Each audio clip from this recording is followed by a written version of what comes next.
तो आइए आज आरंभ करते हैं लंका विजय। लंका कूच की तैयारियां रात भर चलती रहीं। सभी तत्पर, सभी उद्यत। सुबह कूच से पहले सुग्रीव ने वानरों को संबोधित किया युद्ध के बारे में। कहा, युद्ध भयानक होगा। इसमें केवल वही सैनिक जाएंगे जो शारीरिक और मानसिक रूप से स्वस्थ हों। जो दुर्बल हैं यहीं रुक जाएं। वानर सेना को युद्ध के नियम बताए गए, रक्षा और आक्रमण के तरीके भी। सेना किष्किंधा से दहाड़ती गरजती किलकारियां भरती रवाना हुई। राम, लक्ष्मण और सुग्रीव की जयकार से आकाश गूंज उठा। लाखों वानर थे, चारों ओर कोलाहल। वे पेड़ों पहाड़ों को रौंदते चले जा रहे थे। इसका नेतृत्व नल कर रहे थे, सुग्रीव के सेनापति। जामवंत और हनुमान सबसे पीछे थे। यह सेना की रणनीति का हिस्सा था। दिन रात चलकर सेना ने महेंद्र पर्वत पर डेरा डाला, वही पर्वत जहां से हनुमान ने छलांग लगाई थी। समुद्र निकट ही था। पर्वत पर सेना का ध्वज लगाया गया। तंबू लगे, पताकाएं हवा में लहरा रही थी। उधर लंका में खलबली मची हुई थी। राक्षसों में बेचैनी थी। उनके मन में डर बैठ गया था राम की शक्ति को लेकर। जिसका दूत लंका में आग लगा सकता है वह स्वयं कितना शक्तिशाली होगा। नगर में चर्चा का विषय यही था, लेकिन रावण इससे अनभिज्ञ था। उसे कौन बताता, किसी में इतना साहस नहीं था। ये चर्चाएं विभीषण ने सुनी। नगर की हताशा उनसे देखी नहीं गई। ऐसी हताश सेना युद्ध नहीं कर सकती, उसकी पराजय निश्चित है। वे रावण के पास गए, उसे सही स्थिति बताने, समझाने राम से युद्ध न किया जाए। उन्होंने कहा, आप सीता को लौटा दें, सबका कल्याण इसी में है। सीता मिल जाएंगी तो वे आक्रमण नहीं करेंगे। रावण ने विभीषण की बात अनसुनी कर दी, उन्हें अपने कक्ष से निकाल दिया। क्रोध में वह स्वयं भी उठकर चल पड़ा सभा कक्ष की ओर। उसे राम के समुद्र तट पर पहुंचने का समाचार मिल चुका था।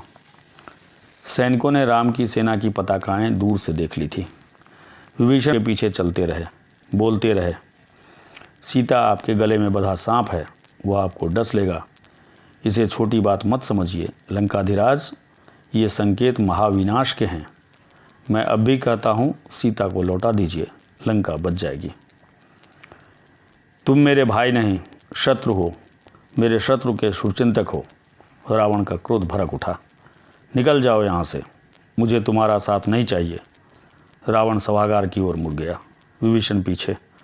दोनों के रास्ते अलग हो गए। विभीषण उसी रात लंका से निकल गए 4 सहायकों के साथ। उन्होंने राम के पास जाना ठीक समझा।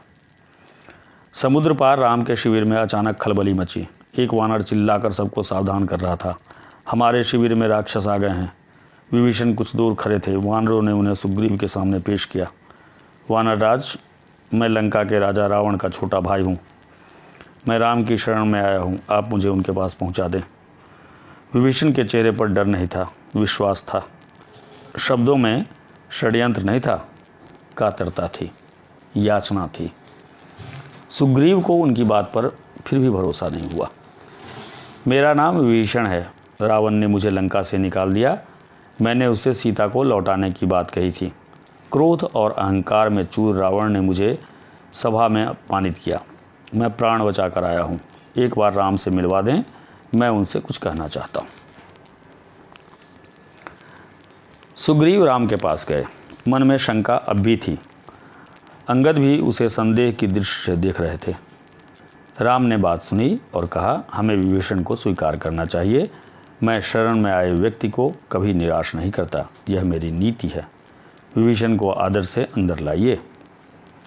विभीषण राम के पास पहुँचे।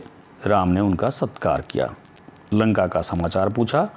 जल्दी ही विभीषण राम के विश्वास पात्र बन गए। उन्होंने लंका की बहुत सी जानकारी राम को दी। रावण और उसके योद्धाओं की शक्ति के बारे में बताया। कहा, रावण पर विजय प्राप्त करने के लिए बल और बुद्धि दोनों की आवश्यकता है। विभीषण, तुम चिंता मत करो, राक्षस मारे जाएंगे, लंका की राजगद्दी तुम्हारी होगी, भविष्य तुम्हारा है, राम ने कहा। राम की सेना के सामने एक बड़ी चुनौती थी, समुद्र। उसे कैसे पार करें? राम ने समुद्र से विनती की। 3 दिन बैठे रहे कि समुद्र रास्ता दे दे। वह नहीं माना तो राम को क्रोध आ गया। राम का क्रोध देखते हुए समुद्र ने उन्हें सलाह दी, आपकी सेना में नल नाम का एक वानर है, वह पुल बना सकता है, उससे वानर सेना पार उतर जाएगी। नल ने अगले ही दिन काम प्रारंभ कर दिया। पुल बनने लगा। वानर कंकर पत्थर शिलाएं लाते रहे, नल पुल बनाते रहे। 5 दिन में पुल तैयार हो गया। समुद्र को 2 टुकड़ों में बांटता हुआ, उसका घमंड चूर करता हुआ, सबसे पहले विभीषण पुल से उस पार गए, पीछे पीछे वानर सेना। सेना का अगला शिविर दूसरे तट पर बना। असंभव! रावण क्रोध से चीख उठा। समुद्र पर पुल कैसे बन सकता है? इस समाचार से रावण को विस्मय हुआ, भय भी, लेकिन उसने जो मन में ठान लिया था उससे डिगा नहीं। उसने आदेश दिया, सेना तैयार की जाए, युद्ध का समय आ पहुंचा है।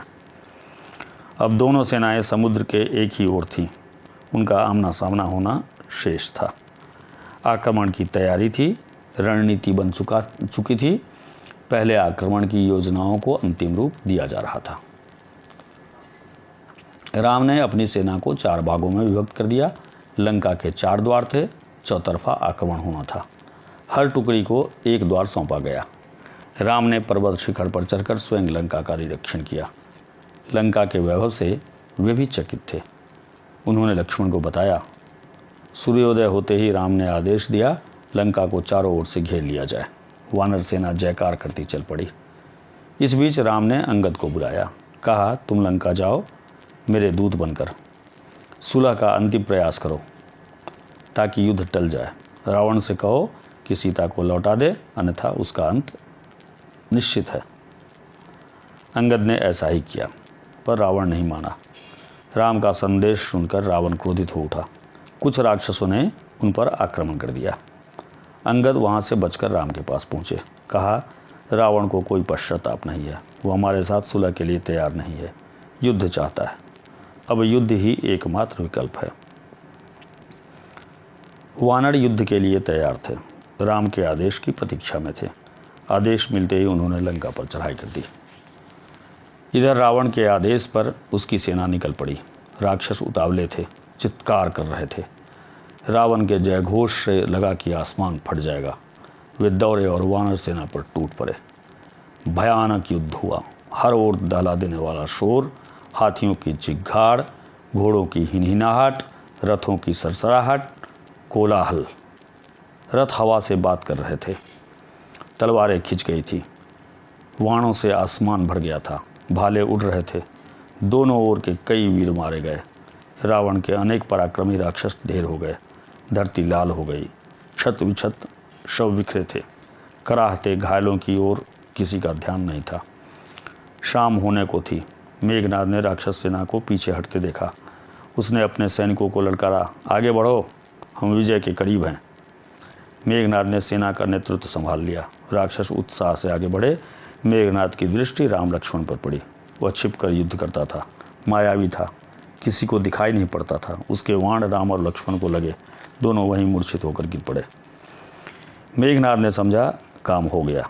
उसने दोनों भाइयों को मृत समझ लिया। वह मैदान छोड़कर महल की ओर दौड़ा, रावण को इसकी सूचना देने। रण क्षेत्र में वानर राम लक्ष्मण के पास एकत्र हो गए। वे चिंतित थे, अशुभ की आशंका से। विभीषण ने दोनों का उपचार कराया। उनकी मूर्छा टूटी। वे खड़े हुए तो वानर दल हर्षध्वनि ध्वनि करने लगा। अगले दिन युद्ध के लिए तैयार। रावण की सेना के महाबली एक एक कर मारे जा रहे थे। ध्रुमाक्ष मारा गया। वज्रद्रष्ट धरती पर गिर पड़ा, अकंपन कुचल कर मर गया। प्रहस्त को नील ने ध्वस्त कर दिया।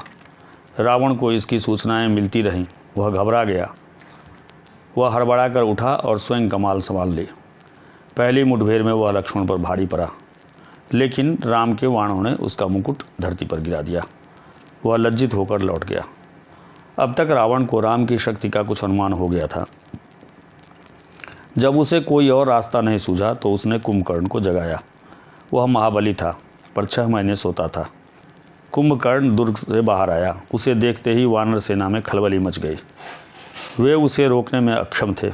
उसने हनुमान और अंगद को घायल कर दिया। लक्ष्मण यह युद्ध देख रहे थे। उन्होंने राम की ओर देखा। फिर दोनों भाइयों ने बाणों की वर्षा कर उसे मार दिया। कुंभकर्ण रणभूमि के अंक में सो गया सदा के लिए। रावण निराश हो गया। कुंभकर्ण पर उसे गर्व था। वह उसे अपना दाहिना हाथ मानता था। उसे लगा कि अब लंका में वीर नहीं है। वह अनाथ हो गई। मेघनाद ने रावण को सहारा दिया। मेरे रहते आप क्यों चिंता करते हैं? मुझे युद्ध की अनुमति दें, मैं दोनों भाइयों को मारकर आपके चरणों में रख दूंगा। मेघनाद और लक्ष्मण का भीषण युद्ध हुआ। मेघनाद पराक्रमी था। उसने एक बार इंद्र को परास्त कर दिया और इंद्रजीत कहलाया। उसके वाणों ने कई प्रमुख वानरों को घायल कर दिया। मेघनाद को रोक पाना वानर सेना के बूते की बात नहीं थी। वह चक्रवात की तरह आगे बढ़ता, जो भी आसपास होता ध्वस्त हो जाता। वानर सेना मेघनाद की गति और शक्ति से चमत्कृत। उनके मन में निराशा बैठती जा रही थी। तब लक्ष्मण ने उसे चुनौती दी। दोनों का निशाना अचूक था। वाण हवा में टकराते और नष्ट हो जाते। अचानक लक्ष्मण का एक बाण उसे लगा। वह घायल हो गया, झुक गया। लक्ष्मण ने ताबड़तोड़ बाणों की बरसात कर दी। आगे बढ़ना कठिन था। मेघनाद पीछे मुड़ा, महल की ओर भागा। लक्ष्मण ने कुछ दूर तक उसका पीछा किया, फिर रुक गए। मेघनाद महल में घुस गया। लक्ष्मण को महल की संरचना नहीं पता थी, रास्ता नहीं मालूम था। विभीषण लक्ष्मण की दुविधा समझ गए। उन्होंने एक गुप्त मार्ग दिखाया। शेष काम आसान था। मेघनाद महल में ही मारा गया। अपने ज्येष्ठ पुत्र की मृत्यु से रावण एकदम टूट गया। विलाप करने लगा, मूर्छित हो गया। होश आया तो उसकी दशा पागलों जैसी थी। क्रोध में बिलबिलाता हुआ बोला, लंका अनाथ हो गई। अब उसका कोई सहारा नहीं। अब मैं स्वयं रण क्षेत्र में जाऊंगा। लक्ष्मण के साथ वानर सेना भी महल में प्रवेश कर गई थी। उनके हाथों में जलती हुई मशालें थीं। वानरों ने लंका में जहाँ तहाँ आग लगा दी, अन्न भंडार फूंक दिए, शस्त्रगार जला दिए, मार काट मच गई। जो भी सामने पड़ा मारा गया। कंपन, प्रचंड, युपाक्ष, कुंभ मारे गए। हनुमान ने निकुंभ, देवांतक और त्रिशरा को मौत की नींद सुला दिया। अंगद ने नरांतक का काम तमाम कर दिया। लक्ष्मण ने अतिकाय का सिर काट डाला। राक्षस सेना भाग खड़ी हुई। रावण के पास अब कोई विकल्प नहीं था। युद्धनाद हुआ। अकेला बचा रावण युद्ध के लिए निकला, पुकारते हुए। फन कुचले सांप की तरह वह जिधर मुड़ता भगदड़ मच जाती। वानरों को भागते देख लक्ष्मण आगे आए, धनुष बाण लिए। रावण के सामने अभेद्य दीवार की तरह खड़े हो गए। थोड़ी ही देर में विभीषण वहां पहुंच गया। उसके बाद राम। उनके सामने रावण की एक न चली। विभीषण को राम की सेना में देख रावण उबल पड़ा। उसके लिए यह देशद्रोह था, छोटे भाई का विश्वासघात। उसने विभीषण पर निशाना लगाया। लक्ष्मण ने वह बाण बीच में ही काट दिया। उसने दूसरा घातक बाण चलाया। इस बार लक्ष्मण बीच में आ गए। उन्होंने विभीषण को अपने पीछे छिपा लिया। बाण लगते ही लक्ष्मण अचेत हो गए, गिर पड़े। राम ने यह देखा। उनकी आंखें क्रोध से लाल हो गई, आग बरसने लगी। उन्होंने लक्ष्मण को सुग्रीव की निगरानी में छोड़ा और रावण को चुनौती दी। कहा, रावण, काल तुझे मेरे सामने ले आया है। आज अन्याय पर न्याय की विजय होगी। तेरा अंत निश्चित है। उधर हनुमान लक्ष्मण को उठाकर रण क्षेत्र से दूर ले गए। वैद्य सुषेण को बुलाया। हनुमान संजीवनी बूटी लाए। चिकित्सा शुरू हुई। धीरे धीरे रक्त का रिसाव बंद हो गया। घाव भर गया। संजीवनी का प्रभाव चमत्कारी था। सुग्रीव ने लक्ष्मण के स्वस्थ होने की सूचना राम तक पहुंचाई। वह सिंह की भांति रावण पर टूट पड़े। राम रावण युद्ध भयानक था। शस्त्रों की गति से कपा देने वाली ध्वनियाँ निकल रही थी। हवा थम गई थी। सूरज बादलों के पीछे छिप गया था। शस्त्रों की चमक बिजली की तरह कौंध रही थी। गड़गड़ाहट थी, थर्रा देने वाली। दोनों योद्धा अपनी पूरी शक्ति से लड़ रहे थे। कोई एक रत्ती भी पीछे खिसकने को तैयार नहीं था। कुछ ही देर में लगा कि युद्ध समाप्त होने को है। दोनों पक्ष के योद्धा हाथ बांध कर खड़े हो गए। छोटे छोटे युद्ध थम गए। सबकी नज़रें राम और रावण पर थी। सबकी आंखें फटी रह गई, पल के झुकना भूल गई। उन्होंने ऐसा युद्ध पहले कभी नहीं देखा था। लेकिन महासंग्राम समाप्त नहीं हुआ था। रावण का एक बाण राम को लगा। उनके रथ की ध्वजा कटकर गिर पड़ी। राम ने प्रहार किया। बाण रावण के मस्तक पर लगा। रक्त की धारा बह निकली। बीच में युद्ध कुछ पल के लिए रुका। रावण अपने महल में चला गया, घोड़े और रथ बदलने। राम को इसकी आवश्यकता नहीं पड़ी। युद्ध फिर शुरू हुआ। अब उनके रथ एक दूसरे के सामने थे। योद्धा आंखों में आंखें डालकर देख सकते थे। घोड़ों के मुंह मिल गए थे। राम के बाणों ने रावण के रथ का मुंह मोड़ दिया था। यह पराजय का संकेत था। रावण हिम्मत हारने लगा। जब तक वह रथ घुमाता, राम का एक बाण उसके पार निकल गया। रथ मुड़ा, लेकिन रावण के हाथ से धनुष छूट गया। वह पृथ्वी पर गिर पड़ा, मारा गया। बची हुई राक्षस सेना हड़बड़ा गई, जान बचाकर भागी। उनका दिशा ज्ञान शून्य हो गया। जिसे जिधर अवसर मिला भागा। कुछ राक्षस वानर सेना की ओर दौड़ पड़े, कुछ भागते हुए समुद्र में जा गिरे। लंका विजय अभियान पूरा हुआ। राम की जयकार होने लगी। कुछ समय पूर्व का रण क्षेत्र एकदम बदल गया। शस्त्रों की टंकार की जगह किलकारियों ने ले ली। वानर सेना उछल कूद करने लगी। समुद्र से ठंडी हवा आ रही थी। शस्त्रों से उत्पन्न गर्मी वह अपने साथ बहा ले गई। कोलाहल तुमुलनाद में परिवर्तन हो गया। प्रसन्नता सर्वव्याप्त थी। रण क्षेत्र में केवल एक व्यक्ति दुखी था, शोक से व्याकुल, विलाप करता हुआ, अपने भाई के मृत शरीर के पास खड़ा। राम ने विभीषण को समझाया, मित्र, शोक मत करो। रावण महान योद्धा था। उसकी अंत्येष्टि महानता के अनुरूप होनी चाहिए। मृत्यु सत्य है, उसे स्वीकार करो। राम ने एक एक कर वानर का आभार माना। सुग्रीव को गले लगा लिया। लक्ष्मण से विभीषण के राज्याभिषेक की तैयारी करने को कहा। चाहते थे कि रावण की अंत्येष्टि के बाद राजतिलक हो, उसमें विलंब न किया जाए। उन्होंने हनुमान को बुलाया, अशोक वाटिका जाने का निर्देश दिया। यह संदेश आपको ही सीता तक पहुंचाना है। उन्हें लंका विजय का समाचार दीजिए। उनका संदेश लेकर शीघ्र जाइए। विभीषण के अंत्येष्टि से लौटने तक उनके राज्याभिषेक की तैयारी हो चुकी थी। लक्ष्मण राम राजमहल पहुंच गए थे। वानर स्वर्ण कलश में समुद्र का पानी ले आए। लक्ष्मण विभीषण के पास गए, उन्हें साथ लेकर राज सिंहासन तक लाए। सोने का चमचमाता हुआ सिंहासन, रत्नों मणियों से जटित। समुद्र जल से उन्होंने सभासदों के सामने विभीषण का अभिषेक किया। अब विभीषण लंका के राजा थे। इस बीच हनुमान अशोक वाटिका से लौट आए राम के पास। उन्होंने कहा, माता सीता लंका विजय का समाचार सुनकर प्रसन्न हुई। वे आपसे मिलने के लिए अधीर हैं। तब तक विभीषण वहीं आ गए थे। राम उनकी ओर मुड़े, कहा, लंकापति, सीता अब भी आपकी अशोक वाटिका में है। उन्हें यहाँ लाने की व्यवस्था की जाए। वानर सेना चुहल कर रही थी, अटखेलियाँ में लगी थी। राम का निर्देश सुनकर उनकी उत्सुकता बढ़ गई। सुग्रीव और जामवंत, नल नील भी उत्सुक थे। अंगद को प्रतीक्षा थी। हनुमान को छोड़कर किसी ने सीता को नहीं देखा था। सीता आई तो सबको अपनी कल्पनाओं से अधिक लगी। सुंदर, सौम्य, शांत। उस सुंदरता में 1 वर्ष बाद पति से मिलन की प्रसन्नता शामिल थी। कष्ट इतिहास हो गया था। ये था लंका विजय। अब आखिरी अध्याय के साथ आपसे मिलते हैं, राम का राज्याभिषेक। धन्यवाद, नमस्कार।